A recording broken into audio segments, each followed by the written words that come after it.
It's a vibe with five, and you already know this. Yes, guys, this is a special edition of Vibe with Five. We've got our guest here, Mr. Kevin-Prince Boateng. Yes. You said it right. You know I said it right, yeah? You got to get it right. Obviously, myself, Steve Howson and Joel Beya here, but the main man today is Mr. Kevin-Prince Boateng. Listen, before we start, we're doing a bit of research before you come. Bro, the amount of clubs you have played for is nuts. I've never seen anything like this.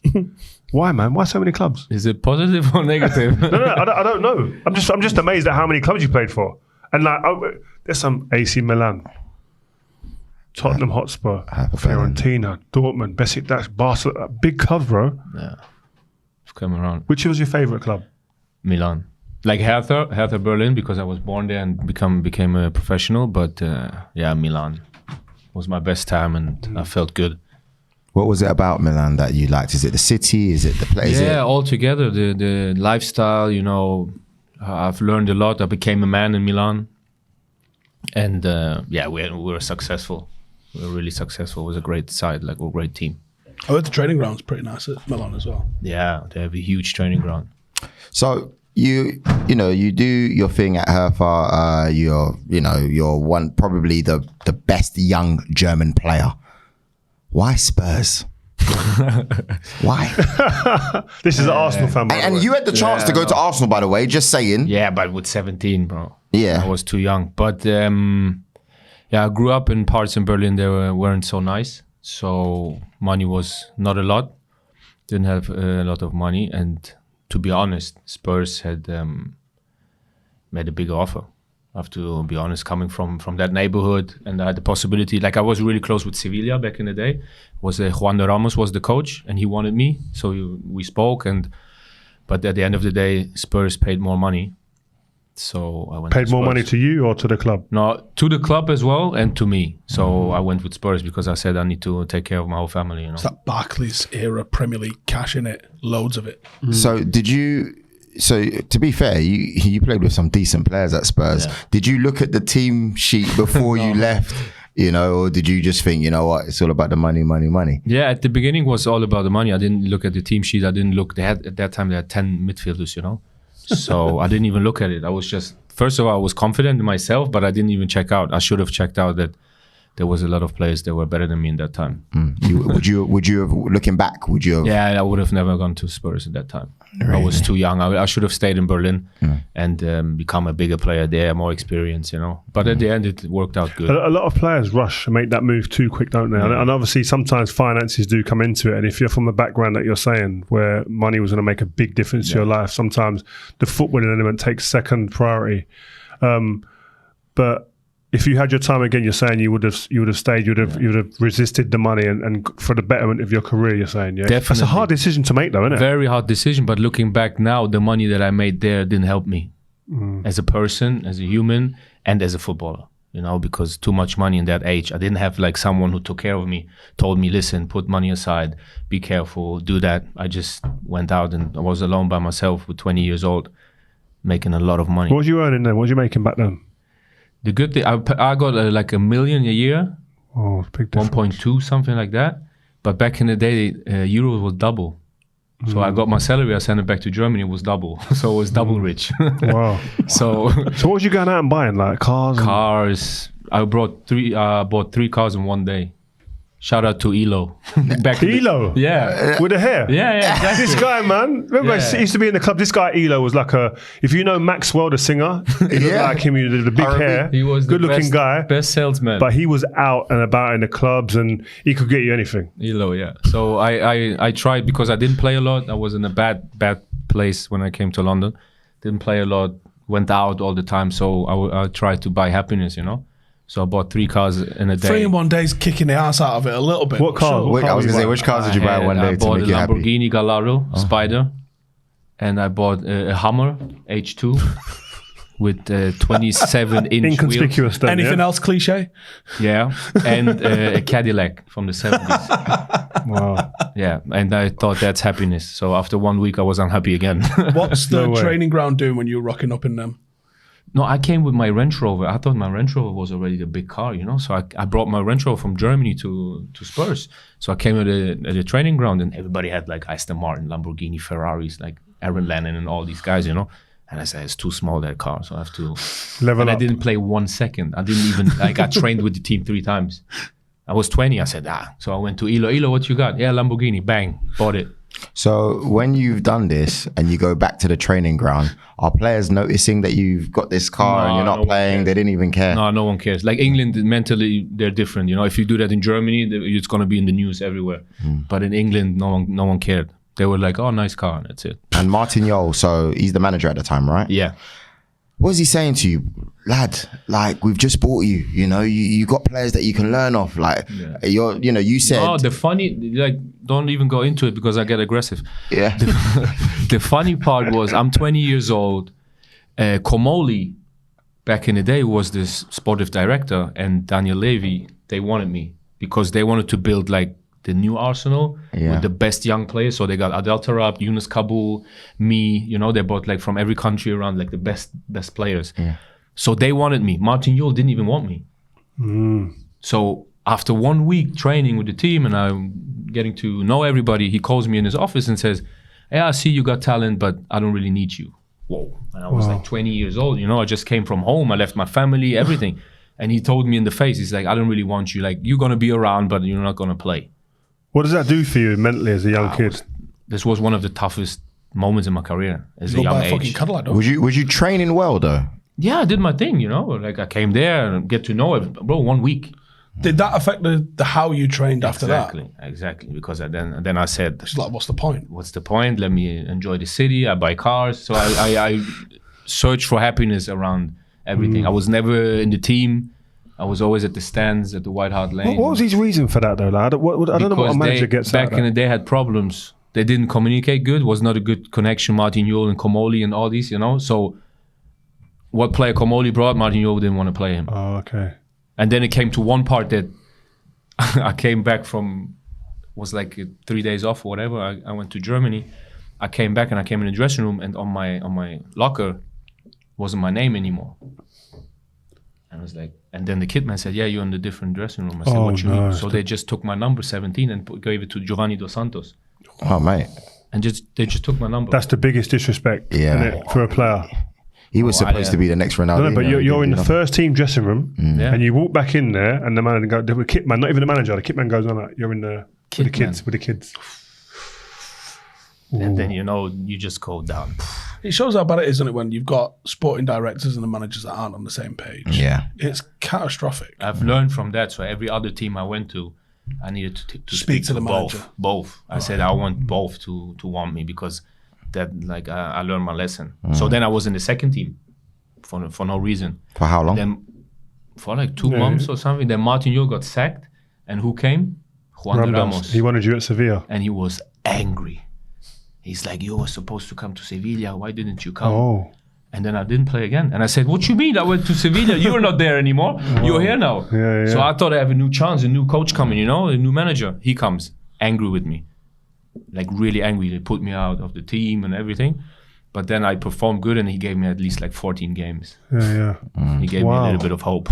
It's crazy how managers can really affect you as a young player. So you played alongside some great players there. Modric. Yeah. Like, what was he like then? Because obviously we know what he is now and he became like a legend of the game, yeah? What did you always see that in him? Yeah. When I trained with him, you could see he's like unbelievable. His outside foot and the way he read the game. And physically, he wasn't ready for the Premier League. You know, the Premier League was different. They were all huge. They went to the gym and just so much weight, you know. You get anywhere near him in training? Is he just taking it away from you every time? Impossible, because he knew already what he did before the ball came, you know. So his first touch, he just passes you. So you could see that. Then Jermaine Genius, box-to-box player, you know, he was... Like his physique was unbelievable. How good was JJ? Because a lot of people don't really chat about He's JJ. underrated. Yeah. He's so underrated. Like he was a great player. Finishing, like box to box running, defending. Like he did it all. Like he had Modric was the brain and JJ was the body. But technical as well, good. He's going to clip this one up, man. He's going to love this one. Yeah. He's a good, I love him. Shout out, Jake. Yeah. but you know... Sorry, what about Bale? Because Bale was there as well, wasn't he? Bale was horrible. Was this when he was left back, Bale? Yeah. He got 26 games without a win. Yeah, exactly. So we both went to the second team. We both got sent to the second team, so we played at the second team. Me and Bale. And then 3 years later, we see each other at Champions League quarterfinals at Santiago Bernabeu, Real Madrid, AC Milan. I want to stop you right there. And obviously you had bad experiences. The manager don't want you. New manager don't want you. You compare yourself and Bale.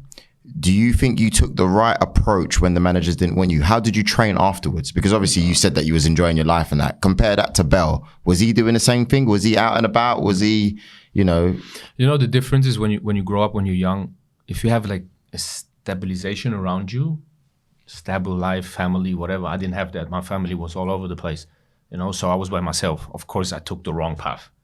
Like I did everything a player shouldn't do. You don't play. Usually you go in the gym and you work out and you do more. That's why I can speak out of experience, because afterwards I did that, and then the fruits come, you're going to play. Like I went out, I went clubbing, I didn't train good. I didn't care. I put on weight.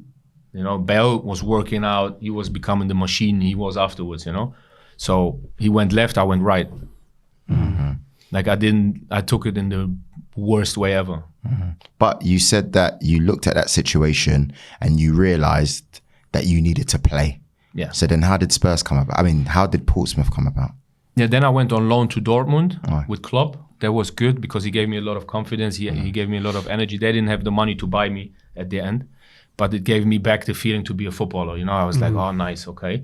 So I came back to Tottenham, but Tottenham for me was like a dark zone. So I wanted to get out of there. You've gone too fast. Yeah, you got to stop, pause, and Klopp a little bit. Klopp, who you played with, good team that. Nah, they weren't quite the finished. They weren't. That was the beginning of Dortmund being the side what it is today. Had like Alex Fry as a striker. It wasn't like unbelievable player, but remember that. Score goals, man. There's going to be some mad names in this team, by the way. So Mohamed Zidane, you remember that guy? Yeah. What a good player. Like the Egyptian guy. The Egyptian guy. Oh, bad player. They call him the fake Zidane. Yeah. So what that was that team. So I came there coming from playing nothing, and Klopp loved me because he said, but when they announced that I come to Dortmund, like they criticized the club, like unbelievable. Why you bring that guy in? He's crazy. You didn't see what he's doing in Tottenham. Buying 3 Lamborghinis in a day. Yeah, exactly. So Klopp stood up at the press conference and said, I brought him here and I will make him the player he is. Wow. And he said, like, Prince Boateng has a book of 1,000 pages and each page is different. That's how good he is. That was like his announcement. I came there, I was like, wow. So I said, I will give my life for this Do you guy. think that's his best attribute as a coach, that he can get? Because he looks like he's the type who gets players on side. Come, I'm going to take you on a journey. Every player would die for him on the pitch because he gives you that feeling, that confidence, and that feeling of love as well. Like whatever you do, if you do a mistake, he's going to be there too. Was you looking for that father figure as a player? I needed that guy who's believing in me after Martin Jol, Juan de Ramos, and no one believed in me, So, and I didn't believe in myself. Like I just gave up. I said I had like 6-7 pounds more, I didn't care. So he gave me that feeling. So I came there and I performed. Then things didn't work out because I had some bad tackles I made. And in Germany, I had not the best name because people said I'm crazy. So I had like 2-3 tackles. The last game I played for them, I kicked someone in the face. And like he was my teammate afterwards in Frankfurt. And he still had the scar, like Harry Potter. He was like the big scar. So, and he still protected me, Klopp. And he's like, because he wanted to show everybody how good he is. And then, but you could see already like how powerful Klopp is, Mm-hmm. And he loved me, and he invited me to his house, but I never went because then in the dressing room it's a bit tricky, I went Daddy's boy. drinking with his son one time, the next morning he came to me and said, what did you do to my son? I said, he wanted to drink like a big man. He said, this guy slept in the toilet. So he was like a very important figure in my career. Didn't work out. He called me personally and said, we can't buy you, we don't have the money. Both of us cried on the phone. Wow. Like really cried. And I said, I want to stay with you. And he said, I want you to stay. It was like that back and forth. Like we had a very good relationship. Yeah. Wow. So it's good to see that he's got a human side. But on a training aspect, obviously, we've seen that the Liverpool players, like, like they're doing sprints, they're pulling out the miles. What's it like in a training session with Klopp? Exactly the same. Like you train 1 hour 15, but high level. There's no breaks. High intensity. Quick. Like the pitch is already prepared for everything, so you don't have to wait. You just get a sip of water and then go in the next exercise. Mm-hmm. So that's how he works. 1 hour, 1 hour 15, but on the highest level, no distraction, no talking or whatever. Like work. You mentioned outside. If we move it forward, you go to Portsmouth after this. And I think you mentioned a really important point, especially for any people that are young and aspiring to be players, or in any field of work. Sometimes you have to take 2, 3, 4, 5 steps back to be able to move forward again. You done that with going to Portsmouth from Tottenham, didn't you? Yeah, I had some other offers, but as being someone who wants to show the people that they're wrong, I wanted to stay in England, and the only club was Portsmouth. Was that Harry Redknapp? No, Harry Redknapp was the one who let me go, because they sacked Juan Ramos. Harry Redknapp came in and he let me go, and then Avram Grant called me to Portsmouth, and I knew I had to because this is all about pride. You know, you're at Tottenham, you make that money, and you said, I'm not going to go to a smaller club. You think you're better than you are, you know? So people have to realize sometimes making 5 steps backwards, playing in a smaller team, smaller stadium, lifestyle is not the same. Big gamble that as well, Portsmouth, because they weren't a team that were fancied at the time either. So that is a big gamble. I gambled, of course. But I believed in myself because I just wanted to play. And the coach told me, come, you will play every game, I need you, whatever. So I believed in myself after coming from Dortmund. And I had to make 5 steps back with my lifestyle, with me, with salary, whatever. But I knew if it works out how I wanted to work out, I believed in myself, that afterwards I will make like 10 steps forward. Which it did. It did, yeah. But it takes a lot of like thinking, you know. You have to leave your pride aside. Tell me a footballer who has the balls to do that, you know. You see it so many times. They just stay in the situation to get the same money, or for the badge. For a badge, to be miserable every day. Like sometimes you have to think about yourself and what you want. What kind of things did you have to do to get yourself to the level where you leave Portsmouth? Like, who leaves a relegated Premier League team and goes to AC Milan? That's nuts. So the thing was, I played good with Portsmouth. I had good performances, and then I was lucky that I had the World Cup at that moment. Yeah. So I played, my last game with Portsmouth was the FA Cup final against Chelsea, where we lose 1-0, free kick from Drogba, where I tackled Michael Ballack. And this ended his career, that tackle. Oh, wow. So again, from going up in my career, being like noticed and whatever, in Germany, they like literally killed me for it. Was the captain at that time from the German national team, and was the last game before the World Cup. Did he say anything to you after that tackle? Yeah, they wanted to sue me. Ballack? Yeah. It's like management wanted to sue me. In Germany, I was on 8 million front pages in the world, being the bad boy. Wow. In Germany, they called me public enemy #1. Wow. Yeah, it was crazy. So I land in Berlin. I go to the pass control. The guy looks at my passport, and he's looking like, you're that guy. I said, yeah. He throws my passport on the floor. No way. So that's how I was hated. They sent me letters home. Your family's still in Germany as well at this time? Yeah. They said, we're going to kill your kid, we're going to rape your wife, and all that stuff. Like, was crazy. Wow. Jesus. So I was on the low again. And then like a week before that, I announced that I'm going to play for Ghana. So all together, they're like, you're a traitor, you were born and raised here. You know, then the racism came out and all that stuff. So yeah, it was a tough time. But I was lucky I had the World Cup. So I performed really good at the World Cup, and then I had the chance to go. On the backdrop of all that negativity, mentally, would you consider yourself a strong guy? I don't know. I'm telling you must be. Yeah. Definitely, I was strong, but it leaves scars, you know. You have scars from that moment. You take them with you forever. So you go to AC Milan, you probably have the best time of your career. Wait, before you go to...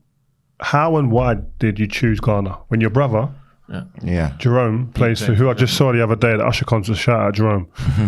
How does he choose Germany and you choose Ghana? I played for Germany till the under-21s. So it was destined that I'm going to play for Germany, for the national team. But I didn't see myself there because I'm a guy, I will say what I think, and I will not always do what the coach tells me to do. Maybe he says play left, I will play right, because I think it's the better option, or I want to play number 10, he puts me number 6, because I had my mentality. So I didn't see myself there, and they didn't see me there. Talent-wise, no doubt, but character-wise, I wasn't good for the German team. So with going against Germany the whole time, our relationship wasn't good. I didn't want to go and maybe get the chance to play for the German national team, and then things go south again, and then the whole country's going to hate me again. So I said I would take the road. I would go and like play for my black side, and I said I want to make them proud. You know. Was you obviously received well there? What was the difference like when you're there? And bro, honestly, like I always said, I got more losses in my career, and I'm not talking about games, more losses than wins in my career. It's like going to Ghana, I thought like I'm coming home. It wasn't like that. Yeah, because I'm not born there. I wasn't raised there, you know. So you're not black enough. Here you're not white enough. You're light skin. You're light skin as well. Exactly. So I had to earn my respect. I had to come there and like really bow down and say, okay, because it's normal. The Africans, they have their pride as well. Yeah. Afterwards, they respected me and they loved me like a brother. But at the beginning, it was tough. Talking like teammates or just fans? Yeah, Is teammates, fans. You know, it was always back and forth. They said, he shouldn't be here, and then others said, he should be here. So it wasn't easy at the beginning. And then coming right into the World Cup. You know, I came right in and the coach put me right and I performed so good, luckily. now we remember that, man. Luckily, because if I didn't perform good, they would kill me. Yeah, you did. Yeah. So like Steve said, you moved into AC Milan, like from relegation to a World Cup performance and then AC Milan. What's it like walking in to that Milan training ground with the likes of Zlatan there, Pirlo, Nesta, Ronaldinho, I like Seedorf, Ambrosini captain, Allegri's the manager. Allegri. So what is it like walking into with that, man, and the badge? The build-up was just crazy going there. Like I was in Portsmouth, my agent said, we're going to look for a club and we're going to try to earn this money, whatever. What were you thinking at the time? Were you thinking like... No, but I was supposed to go to Genoa.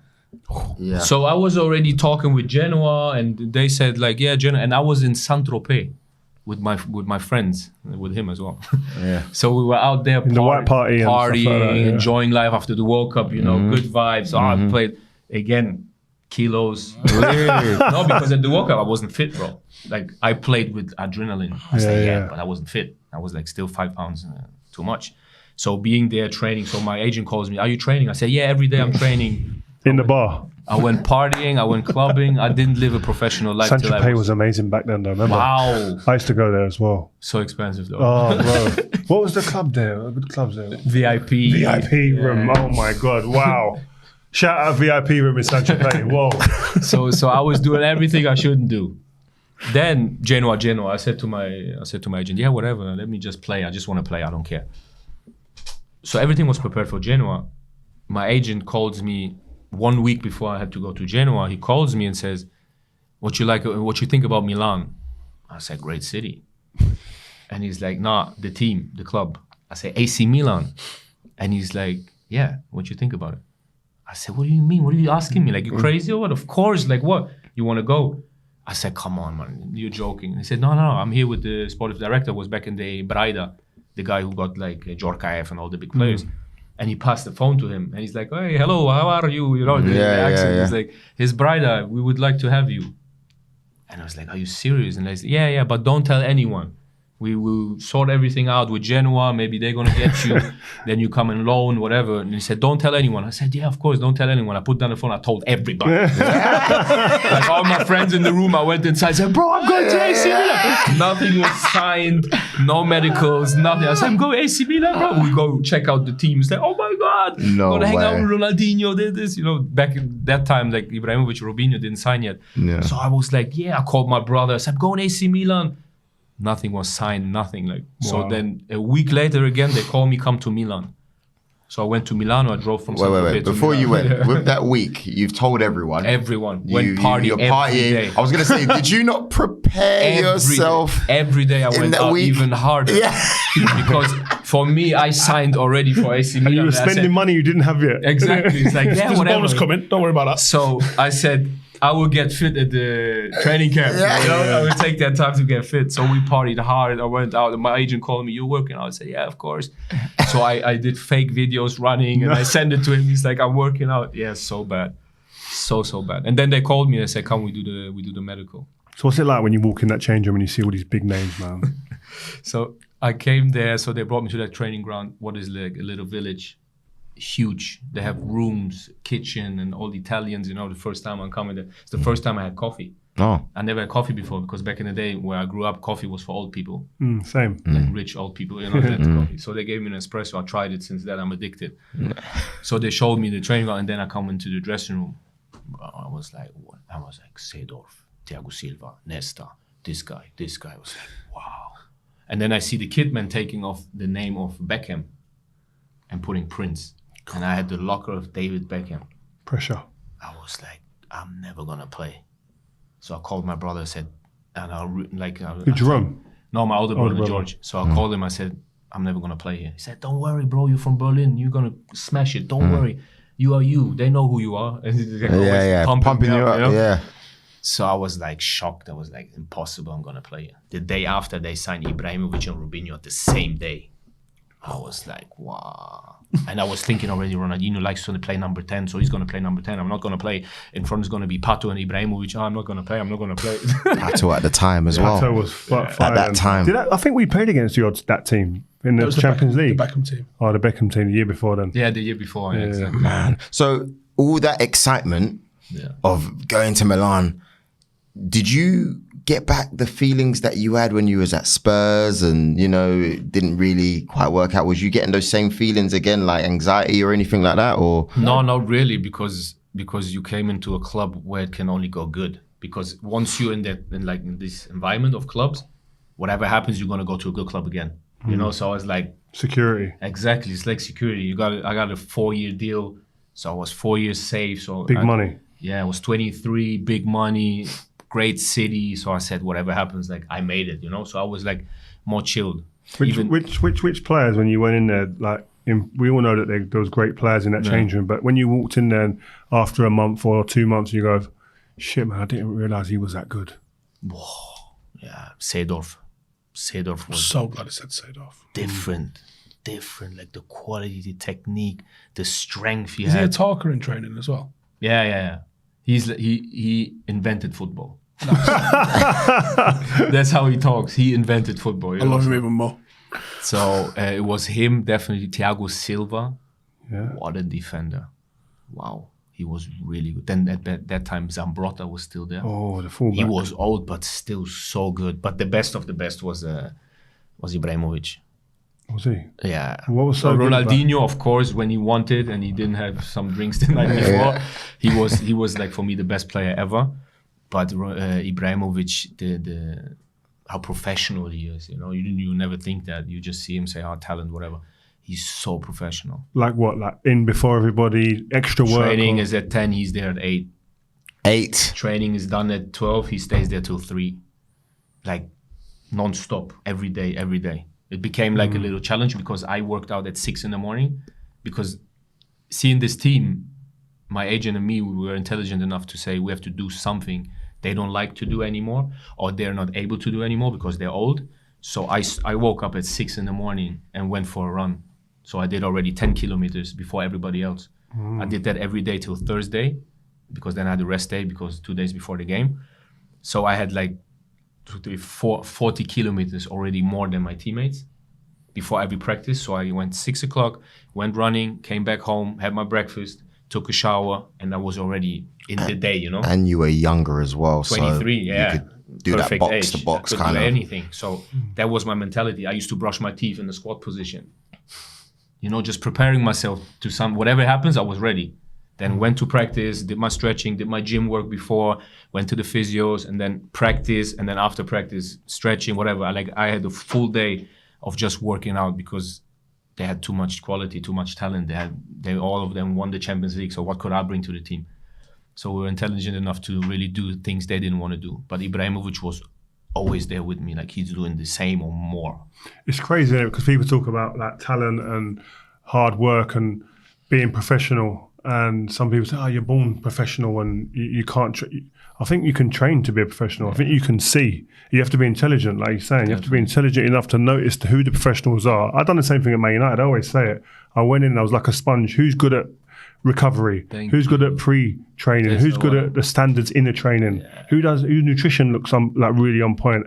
And just take. Really? And it takes an intelligence to do that. So you can learn to be the top pro that you need to be. That's what I did. Exactly that. There's like some interviews I said the same thing. Like I took from everybody something, from Gattuso to being aggressive, from Pirlo being calm with the ball. Like some teachers at that club, man. Story. Honestly, like I come from England. England in training. Come on, hey, give me the ball, give me that. So I come to practice. I was like, hey, pass me the ball. Pirlo, after 1 week, he takes me on the other side. He gets one player who speaks English to translate. He said, tell him do not shout. And I was like, What's your face like? no, I was like, what's he trying to tell me? You know, it's like, because he said, if he shouts, even the opponent knows he's free. He said, if he's free, tell him I will see him. I love this. I'm like this. And I was like, okay. He's a quarterback, you know, he plays football, ding. He sees everything. So I took that from him, then from Ibrahimovic being professional, from Seedorf never being scared because he used to want every ball. He used to stress us because you have the ball in front of the goal. Give me the ball. It was like, oh, be quiet one time. But he wanted the ball all the time. So I just picked from everybody a little bit, you know. But was that not annoying? Did you not like clash heads with him sometimes or With bump heads? Seedorf? Yeah. Yeah. We always fought, always head to head in the So head-to-head in the dressing room. you're fighting with how many Champions Leagues has he got? Like 4. What do you have to say to him? What are you even arguing about? My strength always in my career was, even when I was on the low or on the highest, I always believed in myself that I'm the best player in the world. You know, I always said that to myself. I'm the best player in the world. No one can do anything to me. I have 5 Champions League, whatever. I will respect you. But if we play, you're my opponent. You know, even if you're my teammate in training, I will kill you. So what are you arguing about then? Nothing, because sometimes he said, do this, do that. And it's like, bro, I have my way of playing. Like, respect my way. No, but you have to do it. I said, come on. And then you're like, shut up. And he said, who are you talking to? He said, you don't know who I am. He said, I don't care who you are. You're my teammate. We're on the same level right now. You know? But of course, always with respect. Yeah. He's So- Clarence Seedorf. So you've mentioned... So, funny story. Listen to Go that. on. Clarence Seedorf, because he's special. Well, everybody, you know, you ask some people, they say Clarence Seedorf, they all say, everybody, there's no one who says, what a great guy, or no one says, I hate him. You know, it's like always, because you have to know how to take him. So one time I wanted to talk to him about like some situation training. I think we argued. So his driver was always next to the dressing room, Mercedes, you know, like this. And he was in the car. So I went and knocked on the window on his side, and the driver opens his window. And he said, yes. I was like, what? So I had to go around the car and talk to the driver. I said, yeah. He's like, how can I help you? I said, I want to talk to Clarence. 1 second. Puts up the window and turns around and asks him something. Then the window goes down and Clarence sits there with a pillow and the newspapers in his car. He said, yes. Wow. I already wanted to pull him out the car. Like, what's wrong with you, you know? But he's that character. Cassano used to call him Obama. Obama. Suited up every day. Training at 10, suit. Every day. Oh, mate, I love him. I absolutely Like a love him. president. I thought this about Italians because we at West Ham we had the guy who was at Rangers, a striker. I remember the striker went to Rangers, scored like 50 odd goals or something like that. Was it Negri or something like that? A striker came to West Ham on loan. He used to come in fully suited and booted. But he used to say in Italy this is normal. Normal, yeah. I was like, whoa! Like we was all coming in like raggedy tracksuits and Yeah, stuff like that. My man all like Clean. crazy, yeah. Hold on, sorry, Steve. Before you wait. Ronaldinho nights Yeah, out, I was come gonna on. say you can't talk about all these players, and you played with your GOAT. Yeah. How did he take you? What's street's that favourite player. What's that interaction like? 2 touches like in that dressing room. Bro, he was, we played 2-touch all the time. He's the best in the world in 2-touch. Yeah, I reckon you've got problems there, Ray. Seriously. See anyone play 2-touch. He will always put it at a hip height. You can't move, you know. It's like, happy guy. So I told him, I said, you're my idol. I love you. He said, don't worry. We're together now. We're same level. Don't worry. He's the nicest guy ever. So I was like, this was one of the time where I was like shocked. I looked at him, it's like Ronaldinho came in with his hair, bang, he had the band on, you know, big watch. He came in, I was like, Ronaldinho, bro. Forget all of them in the dressing room. It's Ronaldinho, R10. R10. You know what I did? I played in Hertha. He brought out his shoes, R10, the black ones with the little tongue. I remember, yeah. No one was allowed to wear them. No one. Only him, because he had to present them on Sunday with Barcelona. I went to buy them at the shop. I played them on Saturday. The head boss of Nike calling, are you crazy? Why I just wore them in the you do? Bundesliga. Why? Because he was my hero. But I didn't know that he was scheduled to bring out the shoe on Sunday. Okay. So I wore it on Saturday. They could have fined me 250,000 euros. Wow. So back in the day, I never thought that I will know Ronaldinho. So they asked Ronaldinho if they should sue me. And he said, Bundesliga is so small, no one saw it. Yeah. Wow. And So then I was in the dressing room with him like crazy. Go on. I just want talk to me on a night out with Ronaldinho. Just even if you're gonna lie to me, just tell me it's everything that I think it's gonna be. It's more than you can think. That's what I want to hear. It's more. So I used to party with him sometimes, and And my wife was home, and I told her always I go play poker, cards game. So we used to party. And then one night at 4 a.m, my phone vibrates, and I see it's Ronnie. And I was like, oh. And my wife's like, what's wrong? Take the call. I said, nah, for sure he's out partying. Maybe he's drunk. I don't know. He calls, keep calling. So one time I respond. You know when you respond and you drop down the volume? Yeah. Hey, where are you? I said, in my bed. Yeah, come. I said, no, I can't. Tell poker. No problem, poker. I said, oh, no. Did you go? Of course not. This is when she found out that I was lying about poker. Because he was shouting on the phone saying, tell poker. Oh my gosh. But you said he so basically he took you under his wing, basically. Yeah. Him and Ibrahimovic, Yeah. Is he the best, Ronaldinho? Would you still consider, like, when you're looking at like Zidane's, Messi, R9, Cristiano, etc.? Would you still put Ronaldinho? Yeah. For me, the way I love to see football and the way it's played as a showman and the things he done for me is the best player who ever touched the ball. Wow. Yeah. And you've obviously at this point, you've seemed to have gained some respect from the Milan fans. Yeah. When did you see it turn and how did that feel? Yeah, why did they when they've got all these superstars, why did they then start showing you love? Because I did what no one else did. I went box to box. I gave my life every game. Every game I went in tackles. I went against 3 players. I argued with the ref. Like passion, fire. I brought that in. I let the others do the technical stuff. I was just like the first 4 months, I was just running everywhere. Bang, bang, bang. And they was like, this guy is never tired. I went back and forth. They called me the new Gattuso. So then I was like... Subtitle. Yeah. So then I was the fan favorite. I became the fan favorite. I sold the most shirts. In 3 years, I played in Milan. Did you? I sold more than Ibrahimovic, Robinho, Ronaldinho. I sold more shirts. That is something to live off. I love that. Serious? Yeah. There were barbershops where they had like short hair, long hair, and then the Prince Boateng cut. What was the cut you had then? The Mohican? Mohawk. So it became famous. People tattooing my face on their arms. I had cab drivers had my face here. I became like this superstar. And then I started playing football. Then I showed them my skill, technique, and they said, okay, he's the best in the world. So they loved me. So I couldn't go out. I went out in the street, 1,000 people came. Too many chicks. Paparazzi. Fans. Sorry. No, fans coming, gathering out the shops, paparazzis. I couldn't go out. Wow. So did that make you go back? Because obviously you've become a professional, you've trained, you've done all these things that you wasn't doing before. Yeah. Did you carry on with this training mentality or did you... No, I did. Yeah. I did because I had to, because of my knee. I had so many problems with my knee. I had 7 operations on my left knee, So I had to always keep up with the work because otherwise I couldn't have performed the way I did. You mentioned loads of paparazzi and fans. Where's the craziest the fans in the world? You've played in so many different places. Turkey, surely. Where's the craziest fans? That's a shout. Turkey. Yeah. Turkey is like that's like life for them. But England, after Turkey, I would say England. Because they're so passionate and like Saturday, Sunday, you can't talk to anyone. It's just football. It's true, right? Like you can't. That can't only be England. I'm not having that. Milan's not like that. No. Really? They're talking about coffee, fashion week, everything. Yeah, they in talk Milan. about everything, but here Food, it's just pasta. football. Football. This is football. Saturday, Sunday. Don't speak about someone. Oh, your tax return is like, bro, my team is playing. England is like, but Turkey is like Monday to Sunday football. Like they are crazy. When I was in Beşiktaş. When the stadium was full, you don't hear me. I shout from here, you don't hear me, bro. The people, crazy. Wow. And they treat you like a king. Is it? Like when we played and we won, I went to a restaurant, never had to pay.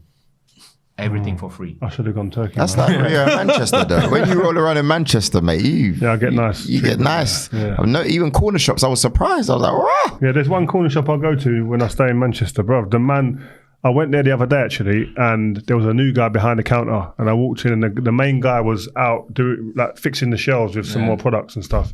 And I got a couple of drinks and I got a couple of like biscuits and stuff for the evening. And the main guy was What's your go-to biscuit? chocolate digestives.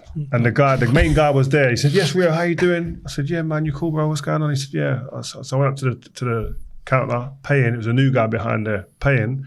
And all of a sudden I heard that Indian guy. Yeah. And the guy went, "Oh no, I've already put it through." And he went, "Did you make him pay?" The guy went, yeah. I said, yeah, it's gone through, man. It's fine, don't worry.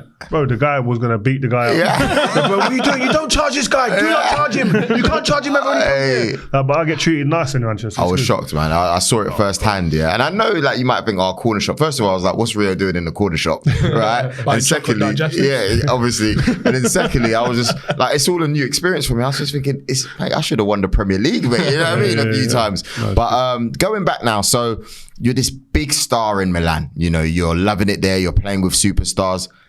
How'd you end up leaving? So the first 2 years was like a dream. You know, everything worked out. We became champion. We won the Super Cup. Second year, we were so close, winning the league again, playing with all the superstars. But the second year, after the second season, everybody left.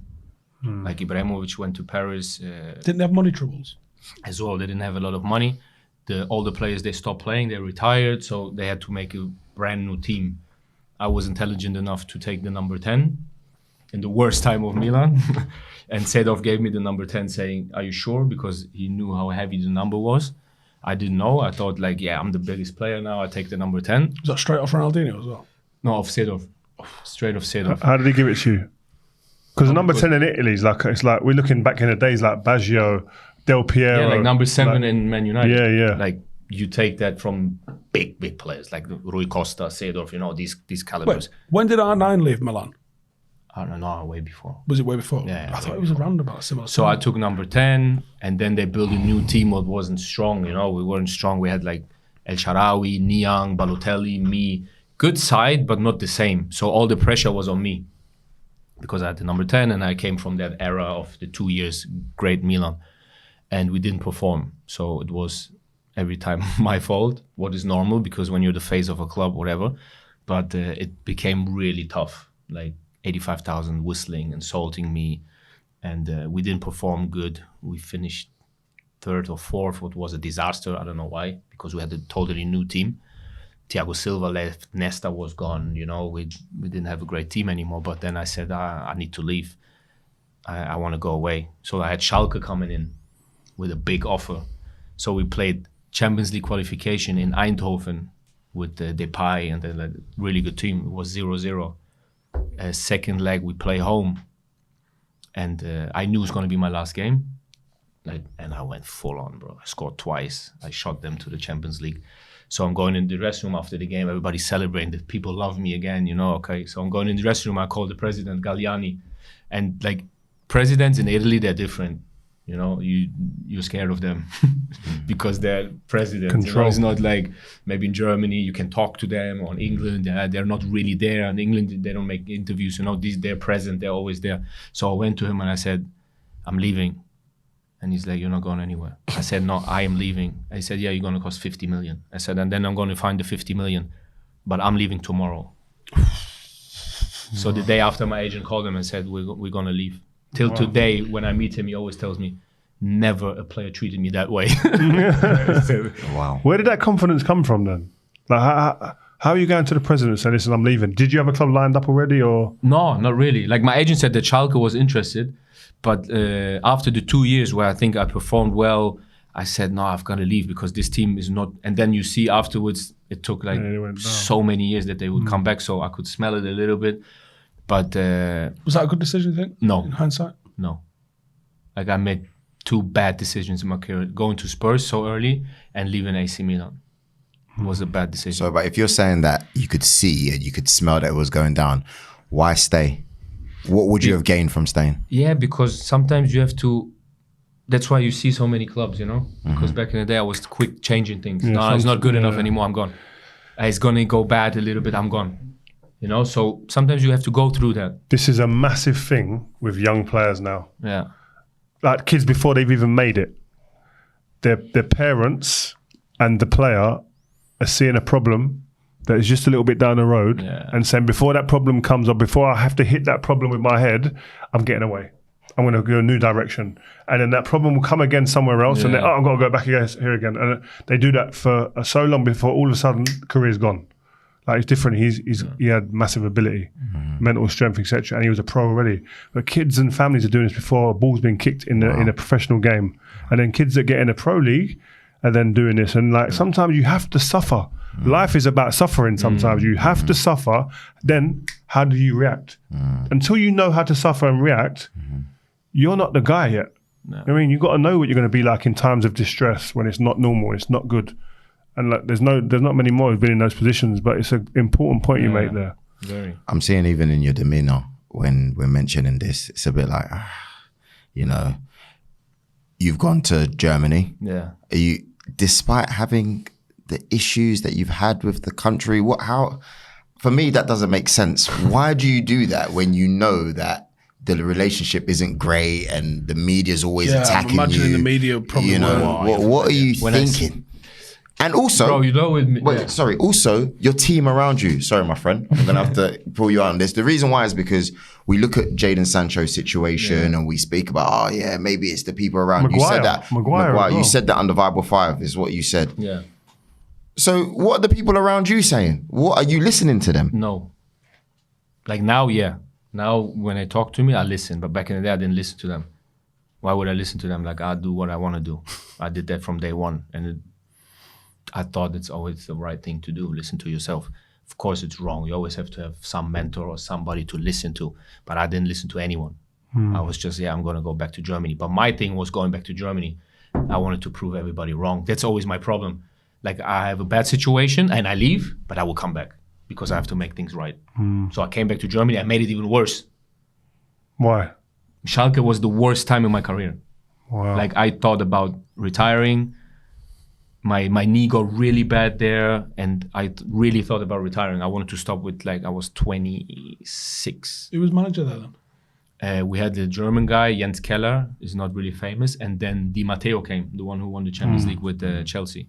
So we didn't took off. We had like What was he like? Because, and the reason why I ask is because I can't say anything. No. I'm going to sue me, bro. No, okay, cool. He tried to sue me already. Okay, No way. wow. Yeah, because I wrote about him in my book, you know. Oh, so okay. He tried to sue me already, so I can't talk Okay, about we're not him. gonna. Wow. Yeah. Okay. Well, that just says Wait, it. if he didn't sue you, then it was fine. Did you go crazy on him? Yeah, we had like big issues. Because he came in and he said, oh, you and me, we're going to turn this thing around, whatever. Then I didn't perform how I could perform. I had problems with my knee. So, and you put that, you can't play anymore on this level and all that, you know? And I said, like, bro, what you mean? You're here since 2-3 weeks. Give it some time and don't come in and say you and me. Just treat me as a normal player, but don't treat me like I'm your son. And then after you drop me in 1 second, so we had big problems. And then they kicked me out. Wow. Yeah, they kicked me out. Wow. I got kicked out from the national team and from Schalke in the same season. So why'd you get kicked out Yeah, of Ghana? Because I spoke with the president about payments and organization, so I criticized them. Publicly? No, in front of them. Okay. Like, we had a meeting and I criticized them and I said they can't treat us like that because we know how much money they make and they should invest in the organization and give the player the money they deserve. So they didn't like that. They kicked me out. Sometimes when you speak the truth, huh? Yeah, you know, it's like, and they put a letter under my door. I took the letter and, no, you know what? It was 6 a.m. at the World Cup 2014 in Brazil. They kicked me out. No. At the World Cup. And the day we played Portugal, in the morning, 6 a.m, they put a letter under my door. I take that letter, I just put it away. I went back to sleep. My phone starts ringing from Germany, a friend of mine, a journalist. And it's like, yeah, what's up? Hey, what's wrong? I said, nothing. You got kicked out, no? Wow. I said, what? That is. And the letter's still over there. No, bro. And I tell him, I'm telling him, it's like, nah, I'm not kicked out. What you mean? He said, yes, everywhere in the news here, they called us. So I said, give me 1 second. I put down the phone, I take the letter, and then it says, you're out. I said, yeah, I'm kicked out. I called them back. I said, yeah, they kicked me out. Wow. Yeah, they kicked me out. They said, leave the hotel in 15 minutes and give like your card back and everything. And I was like, wow. What game was this in the World Cup? Was the third game in the group stage. So if we win, we go through. We lose, we go out. When was the meeting before this? The night before? The day before. The night before. So me and Muntari arguing with the president. So I come out of my room, I go knock on the door, I said, Sule. He said, yeah, me too. No. They kicked us both out at the game day. Wow. What? Yeah. So did any of the other players speak up or? No one. This is the shit I don't like. You know, when you're going out and rolling your sleeves up with your teammates, and you're doing something together, and one of your guys is getting like suppressed or treated a bad way. I was even fighting for the team, you know. I didn't fight for not myself. for yourself. No one. Wow. Swear down. Get Gary So you're Neville just on so Yeah. they just Did you speak to anyone? Did you any of your Yeah, I teammates? saw like, them going out with my luggage, like worst moment, bro. You just walk away from the World Cup with your luggage and Mutari in the back, I'll kill everybody. So we're walking out and the guy's like, oh, bro, I'm so sorry. And they're like, should we talk to them? I said, bro, if you want to talk to them, you spoke to them already. And I said, a real team would say, we're all not playing. Yeah. They're staying. Even if you don't play us, just keep us on the bench. Yeah. Don't make a big fuzz around it, you know? Yeah, they kicked us out. So we left and went to our families. On match day as well. Match day. If the team would have said, you treat them like that. Exactly. You're in. Yeah, they could, yeah. How are you with the Ghanaian FA now? We're okay. Yeah. They wanted me to apologize. I don't know for what. And I want them to apologize. So both sides don't apologize. But the country is beautiful. They love football. So I can't speak bad about them. You know, it's like some people who weren't on the right level. Bloody, it's like a Sancho thing, isn't I was it? gonna Want you say- to apologise, you to apologise. Yeah. Mad. Yeah, I was too proud, you know. I was like, I'm not going to apologize. I didn't do anything. Or if you're not in the wrong, I wasn't in the wrong. Like, this was going to be the first time in my career where I wasn't in the wrong, you know. But it is what it is. Do you think, looking back now, retrospectively, because maybe Sancho thinks he wasn't in the wrong, right? Do you look now and think, well, maybe you should have for the greater good of you doing? Do you think that? Definitely. Just sit down, say sorry, say, I don't know what did wrong. And then just say, how can we do it better? Or we just separate ways, but in a good way, you know, in a respectful way. Like all this media stuff from the back, no one talks. It's just bad. It's just bad. You take that with you, know, in the future. You take all that. Like Sancho, if I would be him, I would just sit down with the coach, with the owner, just sit down and say, guys, what can I do better? Is there a possibility that I have the chance to play in this club again or not? But I don't want to fight anymore. I don't want to talk to the press before I talk to you. Let's talk, you, me, and, you know, just talk. And then the coach can tell him, you're not doing enough. I need this more. And then you can tell him as well, yeah, but I think I do. Like, you can talk like that on a respectful level, and then you just sort it out. And then you part ways. January is just around the corner. You just go to a new club, have a new chance, but in a good way. The fans are going to remember you were decent, you know? talking about being decent or not decent, you've had some moments in your career around racism. Yeah. You said about not racism but discrimination, maybe a little bit when you went to Ghana. But when you where was you finding racism, and how has it impacted your career and life? And it was a huge incident in Italy as well. Yeah, the Italian one, the one I'm kind But of like leaning I towards. was confronted with racism at age 7 in Berlin.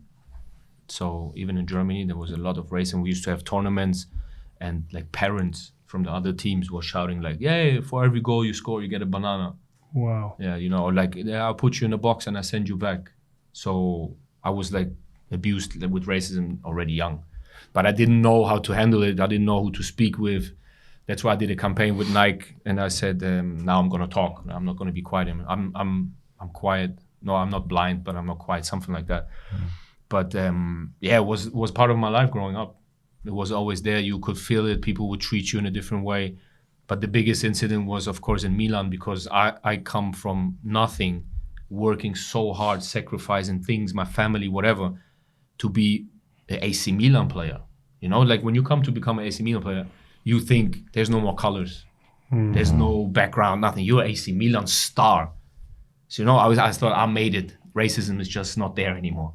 And then it happened. I was so like devastated. It's like, It was a lower league club you were playing? yeah, it was a friendly game. We went there to make some friendly game. charity for the people, you know, let the kids from this area see the stars from AC Milan. Every ball I touched, they were like, ooh, ooh, ooh, ooh, and then shouting the N-word and ever. So after 15 minutes, I told the referee, I said, bro, stop the game. I'm not going to play like this. I'm coming in for the kids to have a good time. That's crazy. And he's like, just act like you don't hear it. And then I said, no, I'm not going to act like this anymore. I'm on the biggest stage now in my career. I worked so hard to not act like this anymore, to not hear it, ignore it. So I just kicked the ball in the stands and I said, I'm not going to play anymore.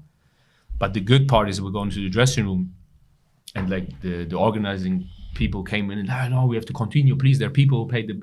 And I said to them, that's an example for them. They could learn that we're not going to play like this. And then Ambrosini, that's why I tell you, he's a great captain. He stood up and said, if Prince doesn't play, all of us will not play anymore. So then we stayed in. But I didn't even think, because I was just angry, you know, I was hurt. You don't understand the impact. I didn't even think what's going to happen. My phone exploded. I even saw you made a statement, I will remember. I was like, Rio Ferdinand, Ronaldo, and everybody was talking about. I didn't even know what's going on. I was just like doing my thing. I said, I'm not going to play in these conditions. Did it lead to any change in Italy? Did it lead to any change in Italy? No. Because we see it now, you know, Lukaku, you know, suffers. why is that? If you've had the chance, what do you say? Sorry, Vinicius, all these different players. Why are they not walking out as a team and saying we're not going to play anymore? Bro, it's difficult. You know why? Because there's so much attached to being a footballer.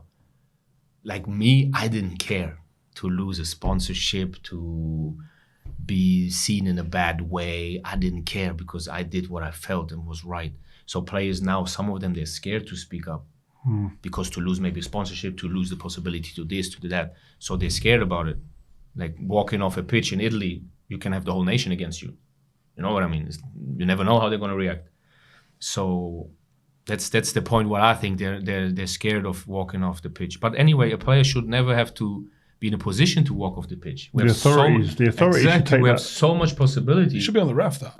The ref or The club as well should see have that. to Look, do you know, more around it as Or well. Like, UEFA or FIFA, who are in there, have officials in the stadiums. exactly. We have cameras for everything. Offside, the chip in the ball, whatever. I told them, put cameras in the whole stadium, put microphones everywhere. Then you know exactly who said what. How does the game clean it up? How does it improve it? How does football kind of... Nothing improved with racism in football. It's still But happening. what can be done? Because you reached out to me about you have a project that you're involved in through UEFA or FIFA. FIFA, yeah.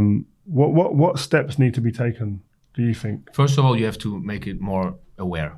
So it's not just one little clip saying no to racism or a little bandana or do more about it. How we promote the new FIFA game, you can promote the no racism campaign. First of all. Second of all, with all the technology we have, in every stadium, if you put cameras around the stadium and microphones, you can really point out. And you have the entrance, you have the card, the address, the name, even for security, because we're fighting with terrorists, whatever. Yeah? They wanted to get in the stadium in France. You know what I mean? So you have data of everybody knowing who sits where, who started it, banned from the stadium forever. That's how you start. Little kids, they will see that, oh no, we shouldn't do that. So there's a lot of things you can do. You just have to invest money and thought into it. and they probably don't I want think to. you're right. If you invest in action, because who's sitting at home now and hears an anti-racism message and goes, oh, I didn't know I was supposed to do that. I'm not having that. True. I think if you actually put the money, rather than spending money on adverts for the message, just be banning people. Yeah. Just, you're messing about. Just, like you said, you can get cameras and stuff. We know the cameras and that are in the stadiums anyway. More action and less. I think adverts play a part. Yeah, very big. But because you need awareness. But I do think the sanctions. Who doesn't know it's wrong, Rio? No, but there are people that aren't educated, bro. I've been around enough people in crazy places that you think the way they talk about racism is like they have not ever spoken about culture in their life. Yeah. And it's amazing. We sit there and go, wow, how are these guys talking like this? This is crazy. But there are people out there that are like this. So you need education, you do need the advertising, but you need the sanctions to mirror the severity of what they're talking about. You can't have a guy shouting out some racist comments and he gets fined the same as somebody for wearing a pair of boxer shorts that aren't the right sponsor. Yeah. Doesn't make sense. It just tells you it's not serious. They're not serious about it. So the sanctions need to be banned for life. Yeah. Amount of money a club should be paying or an association should be paying as something as to fix this. Otherwise we're going to be here for the next 25, 30, 50 years talking the same shit. Yeah. Well, I think we're very interested to seeing these campaigns that you're doing. If you're still doing stuff, please be sure to send them over. Definitely. And yeah, we're very interested in stuff. I want to move it on. Sorry. So, I want There's two clubs I want to talk to you about. Go on. Wait, first of all, before we talk about those clubs, Monza. You start hopping. Monza. You start hopping for free, and Yeah. really quickly on those kind of clubs. What's going on? What kind of deals are you getting there? Are they long term? Are they short term? What's going on? Because you're hopping around clubs quickly at this point. I don't know, bro. It was just like an opportunity. You went, you go there. You weren't happy for this situation. You had like in Fiorentina, I was so happy to go. I had a clash with the coach. And then I went to Besiktas. Besiktas couldn't pay me anymore. So it's always situations. Because in Besiktas, I wanted to stay. I really wanted to stay in Turkey. But they couldn't pay me anymore because of COVID. So then I went back to Fiorentina. Then Fiorentina didn't want me anymore because the coach just kicked long balls. And I told him, I love you with all respect, but it's not my football. I get neck pain, it's like... And then I went to Sassuolo. It went unbelievable for 6 months. Barcelona is calling. Wait. Yeah, But you said I'm humping around. You're not skipping on This is the two clubs I want to talk to you about, right? The Zerbi. Sassuolo. Yeah. That's where he was the coach. Yeah. Talk to us about this guy, please, because where Pep Guardiola is quoted as saying this guy's the best coach about. Yeah. This is that hipster season where they came on and everyone went, wait a minute. Exactly. Yeah. Exactly. Did you even know who he was? The Zerbi? Yeah. No. My agent told me about him because where I was before Sassuolo? I was in Frankfurt. I was in Frankfurt, played a great season in Frankfurt. We won the cup.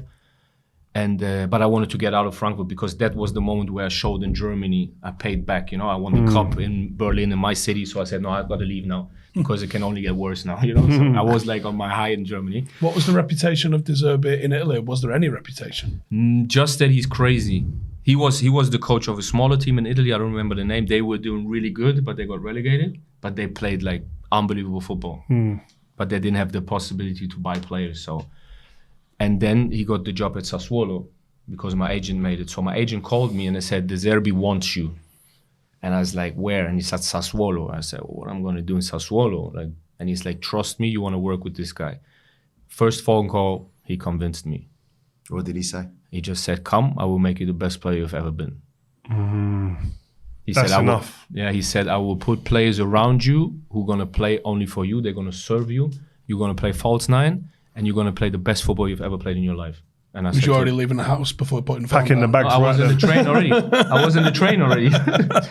So that was the first conversation and it took off. I said, I'm coming. And what's the weather like in Sassuolo? Yeah. What's he like I've though? been in Sassuolo. I don't know where it is, but this conversation with him, You didn't care where it was. It I seems. said, I'm coming. But what makes him great? Because we see the tactical side of things when you look out onto the pitch, but no one really knows on a training ground what this guy's like. Yeah. He's always 150%. He has always fire. Like there's never a day where he doesn't want to work. Intense. He has fever. He comes. He's there, and he's the guy who talks the most, explains the most, and he wants from you 100% every day, every session, 100%. Don't joke around. Don't laugh. There's no time for that. He said we can laugh before, we can laugh afterwards. Training is no laughing. Concentrate on the control of the ball, of the passing, of the pace, of the positioning. If your position is, I'm telling you, 15 centimeters off, stop. And then you go here, it's like, what are you So he's screaming. Oof. Bro, this guy, he takes off his pants. Wow. He takes off his pants, he rips off his shirt, he tackles you. The manager's tackling you. Tackling you. If he sees you're a little bit tired in the morning, he's like, you awake? You say, yeah. He passes you the ball, and he runs behind it and tackles you. So you have to dribble him. He's like, okay, he's awake. Like this one. Wow. Are you doing that, Steve? No. No, it's just like this. So if you're 15 centimeters off, what does he say? Stop. Why you don't know the position? And he say, go there. You do like this. And he's like, what is he on about? Yeah, that's the right position. It's a perfect position because the ball from here comes right there on your right foot. From here it comes on your left foot. If you stand there, it doesn't come on your left foot because the defender can put out his foot to block the pass. Crazy. And you're like, come on, okay. Is it just drill? Possession, pace, drill, everything. Classroom, he shows you everything. Overlap too long, too late. Too early. Timing. I think timing seems a big thing for it. Is that true? Timing seems for me is one of the biggest components. When to drop with the number 6, when the 8 comes inside, the timing is everything. The wide man to come in sometimes. Exactly. Was he doing the same style of play now he's doing now at Brighton, where you're trying to entice the opposition press? Come. He wants you to come. If we had teams that didn't press, we were struggling because you have to play wide and then wait and come and like find the holes. When they came press, he was like, ooh, he was happy. He was like, come press, please. What is his move for a team that just sits? Yeah, you play wide. So he would adapt. He would change the formation right away. Play 5 in the back with 2 wide players who just stays on the line to open them up. Then he would play 2 strikers, one who drops, the other one who just... he done that against United. That's what he done against United. So he plays 2 strikers, one who's going to drop, the other one who's going to keep the defenders in the back. So he doesn't want the other striker to get the ball. He just drops the defender, so there's a little gap in the middle. He done it with actually Welbeck was dropping as a 10 and Lallana. Welbeck was everywhere. Yeah, so he just adapts for every situation, and he's just a psycho, like a positive psycho. He will sit with you at dinner, he will not talk to you, he will just think about the game on Saturday. The best coach you had? Best coach ever. Man had Klopp. He had Klopp. Person ever. Did you know? As a person. Did you know by then that you thought this guy's destined for greatness? Yeah, 100%. 100%. I told him as well. I don't know. He will go manage the biggest clubs in the world, and they're going to win the Champions League. You keep saying City next. Wait. I don't think you guys just heard what he said. Say it again, please. He's going to manage the biggest teams in the world. He's going to win the Champions League, everything. I wouldn't be surprised. It's not. I'm not surprised either, but I think it's important. If he would be coaching now of Arsenal, Man United, bro, different. They will be flying. I think City going to try and get him. You reckon? DNA. He will give them a winning DNA, getting better every day. Especially if Pep likes him. I will take him. I love him because the best people bring something new we ain't seen. Like we talked about transcending the game, like Pep, the way he's done it. Klopp brought something which was an energy and an aggressiveness that we hadn't seen for a while. We can go through all the managers who've done it. This guy's I think he's got the potential to do that type of stuff because he's so thought-provoking. Like he's saying, he's making players think. He's 32, experienced so much. He's still making him think and see new pictures.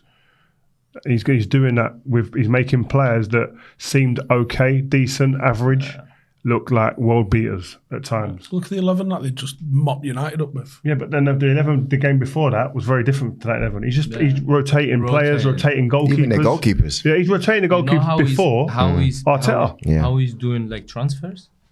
It's a different data. He looks at the player exactly what he needs. Like you can offer him now Saka, and if it doesn't fit to how he wants to play, he doesn't take him. No, thank you. That's what I mean. That's the difference as well. He's saying these are what I need. That, and I don't care what the name is. Where is he from? Exactly. Oh, he's from Ecuador, Division 2. Oh, I'll take him. Yeah. Mitoma was studying. Jeremy Boga. You know Jeremy Boga? He used to be at Chelsea. Yeah, he brought him in from no one knew him, nothing. He needed that player just to dribble, to get the right back so the other one can overlap. I need this guy. He put him on the line, stay there, don't move. Rio, get us in there. Just talk to him, man. We're going to Brighton soon to speak to him anyway. We're talking going for about a year. No. We'll be at Real Madrid before we get there. But I was going to say, so he needed you to be there, play the false nine, easily tap it in. Steve's got a 7. Yeah, he told me because we had two wingers with Berardi and Boga. They're both attacking the space. So he wanted me to drop as a number 10 and just flick the balls there. So you do well. Right. Really good, yeah. He's improved you. Yeah. I had like 14 games. I had like 7 goals or something, some assists. So bro, Barcelona why did you decide to go then? Barcelona. Bro, if Barcelona calls you, what can you do? I understand that. Like, thinking about football-wise was a bad decision for me going to Barcelona because I knew I'd go as a number 2 striker when Suarez was tired, whatever. As you see, I played 4 games only. Football-wise was bad. That Messi, Suarez, Neymar?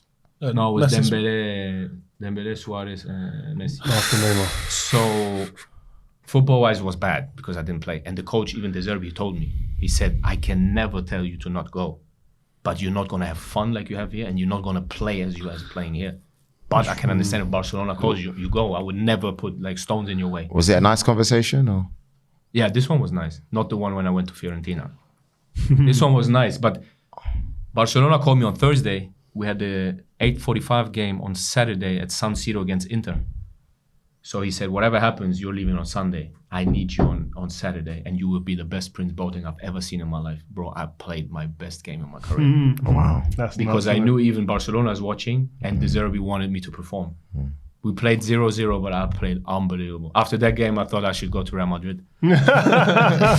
So on Sunday morning, he calls me and he said, you're good to go. Wow. And so again, I asked you about the same thing. You're walking into a huge change room.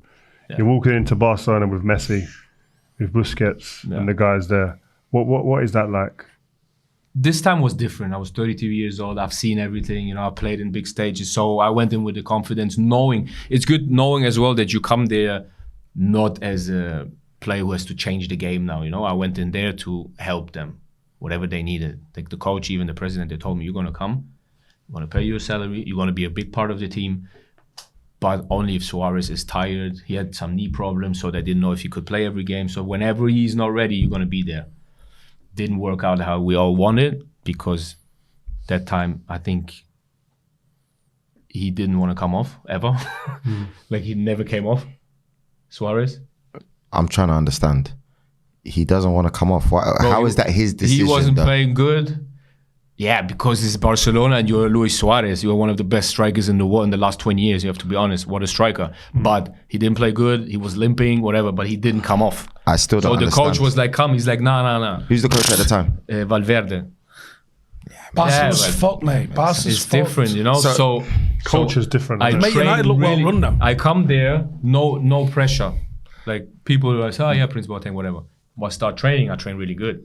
You know, because you can only train good with these players. Like I train really good. So they said, okay, he can play. So this guy never came off. He never came off. He didn't want to give me the chance. Okay. And we didn't have a good relationship. Like the first month, he didn't even say hello to me. Wow. Because he saw you as opposition. It sounds weird, but sometimes I think that's what's I'm glad missing. he was a dick.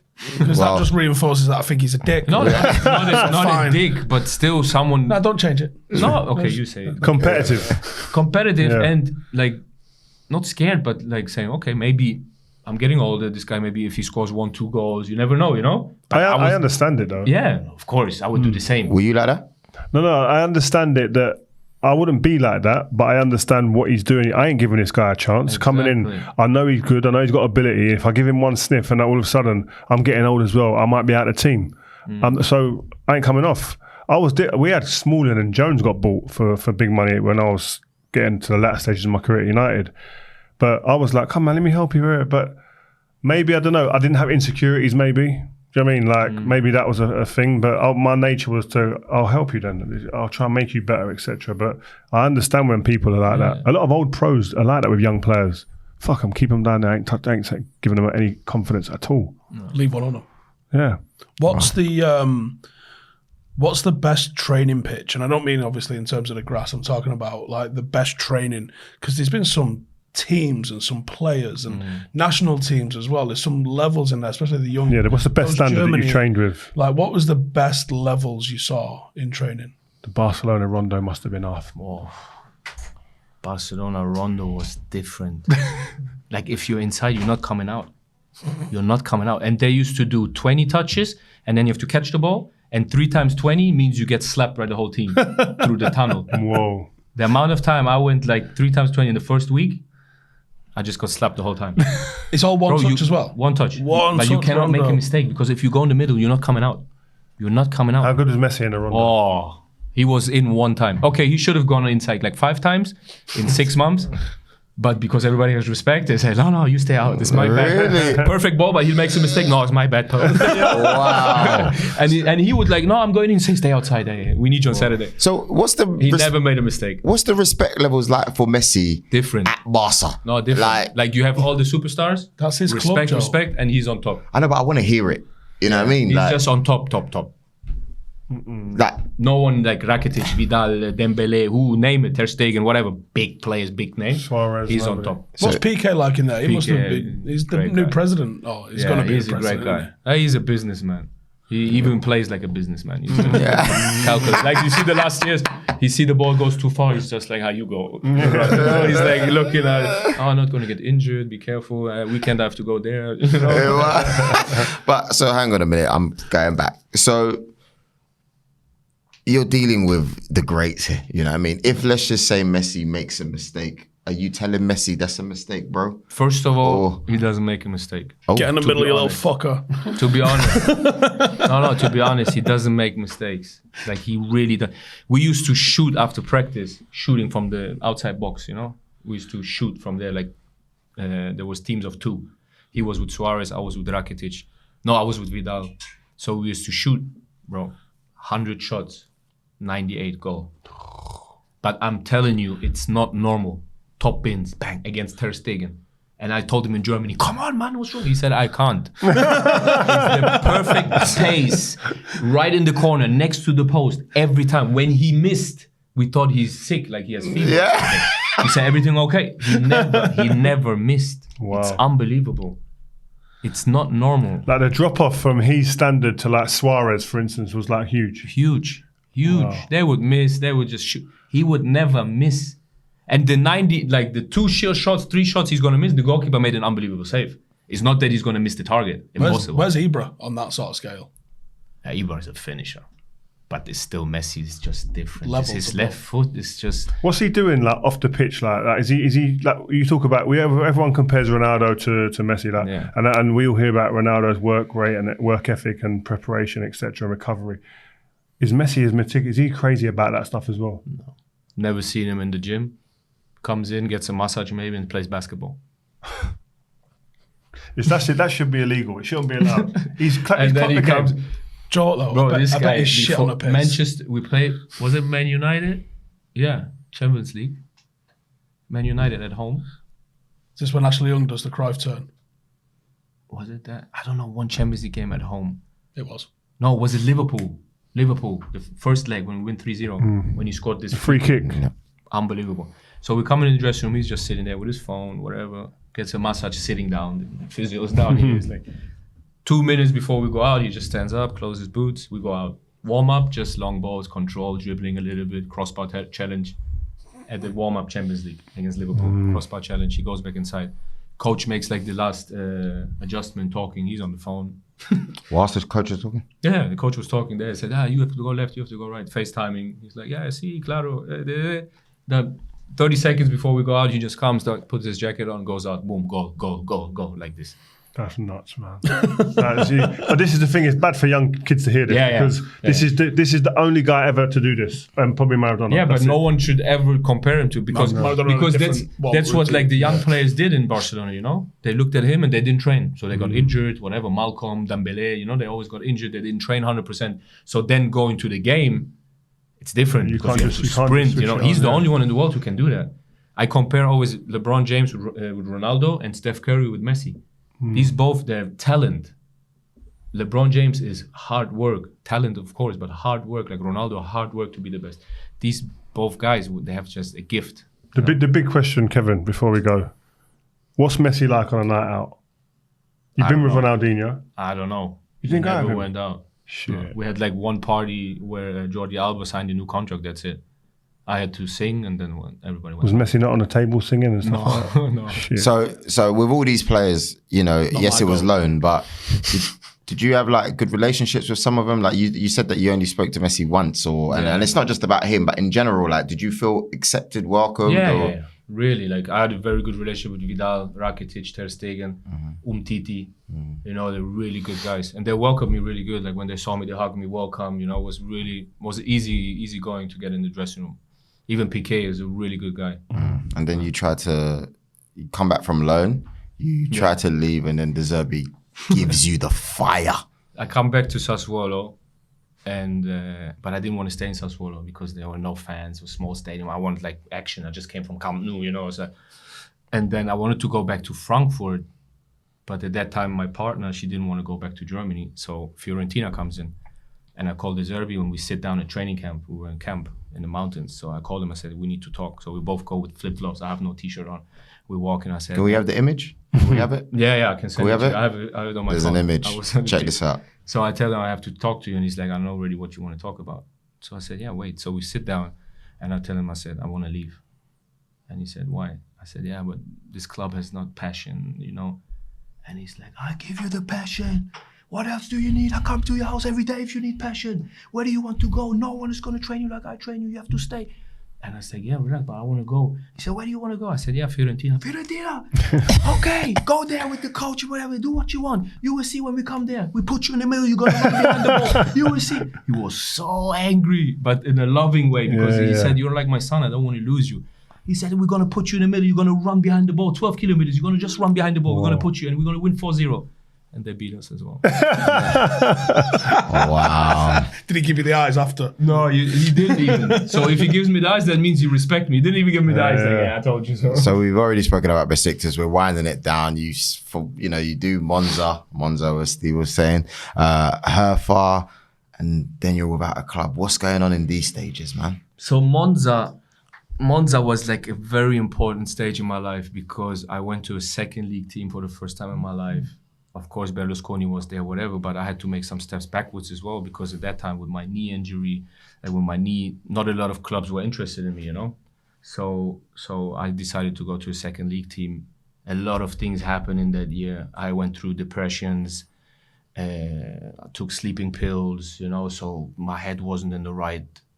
I played some good games, but I didn't arrive at Monza, the real Prince Boateng, because I went through so much stuff, childhood-wise, family, kids, whatever, you know. So I went through depressions, called the coach, and I said, I'm not coming in anymore. And I knew the coach because we used to go on holidays together, you know, so he was a good guy. He told me, stay home, no worries. Like, I went to practice one time arriving at practice, but I didn't know how I arrived. Because my head was gone. So I went left, I went right. Yeah, so I arrived at practice, but I didn't know how. So I turned around, went back home. And I called the coach and said, I'm not coming in anymore. I can't. I have no more energy. Like my son used to come and I just was there when I didn't know what to do with him. Like real depression. I stayed in bed for like 4 weeks, straight, no showering, nothing. Wow. Yeah, it was tough. So then I went to a psychologist, they helped me, and then I got better. But nothing really brought me back being me. You know, not being with my kid on a new club or whatever.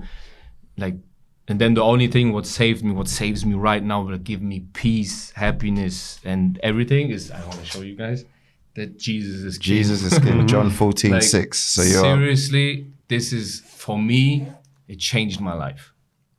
Totally changed. How was you introduced?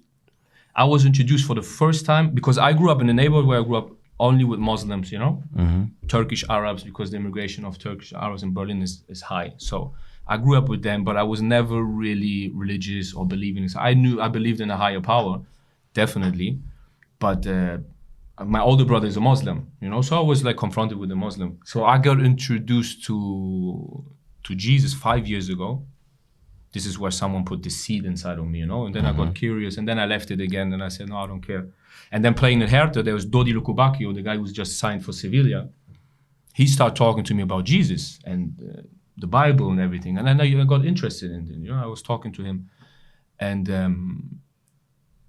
got some questions, you know? I was like, why is it impossible that it's not true, coincidences and all that? So I went to the World Cup, Women's World Cup in Sydney, and this is where it hit me. The person prayed for me. And this is the first time I felt something inside of my body. It was just like impossible to explain. Then I had an encounter, like, you know how you have to leave your pride and all this sinning, what we did, because at the end it's all sinning what we do, going out, drinking, whatever. I left it all in the party and I bowed down. So I went to my knees and prayed to the Lord. I was crying like crazy. And this is when I had my testimony, my encounter with him, because I heard the voice telling me, come home. Like it's difficult to explain to someone. If you would explain me that 2 months ago, I would say you're crazy. Yeah, because I see it on your Instagram and stuff like that. Yeah, I got baptized, you know, that as well. At the day I had so much pain on my knee. As soon as I got baptized, I went for a jog. I could run. Like, it's crazy. Like, if you would tell that, I don't tell anyone, yeah, you have to be Christian. But it's just the peace I'm feeling, the love I receive and the love I can give.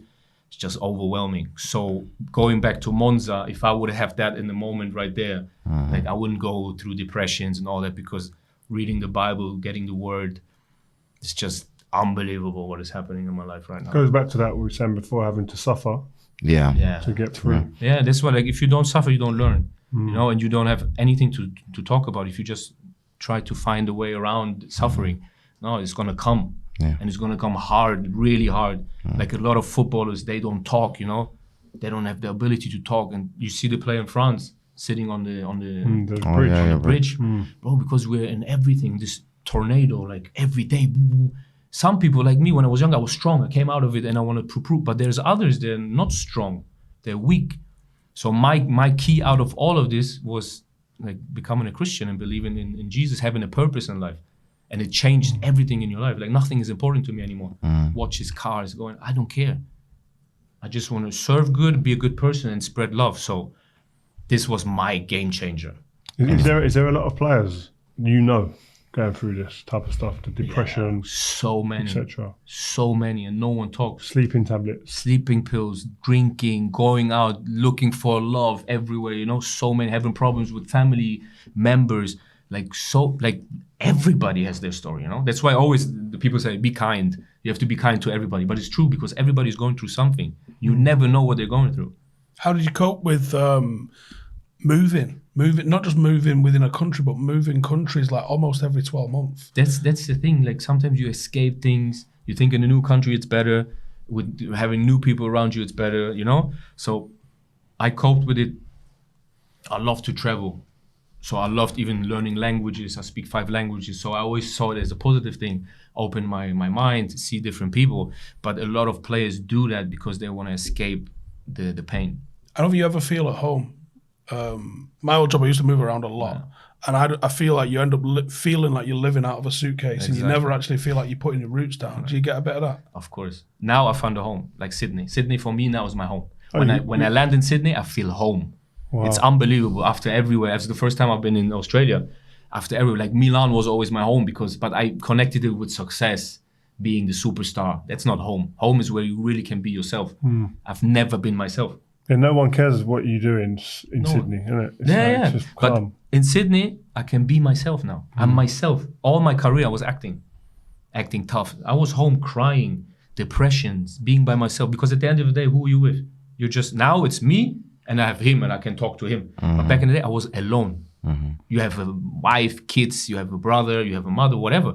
But you're alone. When you put down the light and you're alone, you're alone.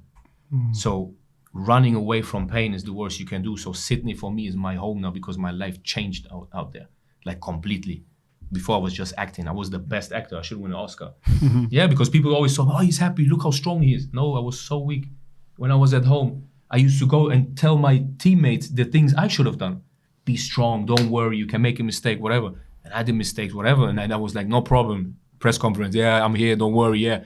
Tough face. You go home. Oh my God, you know? And so many players go through that every day and we don't even know. Look, Dele Alli was interviewed. We were bashing him. He's bad now. Look how he's playing. We don't know where he went, what he's going through, you know? You don't know. So be kind. Try to understand the person. If he wouldn't make that interview, people would still attack him and tell him you're shit now and whatever. So, but that's the thing. Players have to start talking because it's the human we have to understand. Because you're a footballer, okay, but you have a life out of football. It's true. Listen, man, I think it's very brave for you to have done what you've done, and I want to keep encouraging you to keep going. And you know what, like spreading that message. Just spreading the message, not being shy about it. I proper respect it. Keep it up, man. Fully supported here. I just want to say as well, thank you guys for watching. We've extended this one for Prince, man, because this might be his train. Yeah. This might be number 1. This might be the best one we've done yet. Honestly, it's really there. So I want you guys to just keep spreading the message, the video that you're seeing right now. And we want the world to see this one, man. Thank you so much for coming. Thank you for your team as well for coming as well. Behind the scenes. Honestly, you guys have been brilliant as well. Guys, Vibe with 5 will be back. We've got loads more videos coming out with Kevin-Prince Boateng. Hey. Keep watching. Peace. Ciao.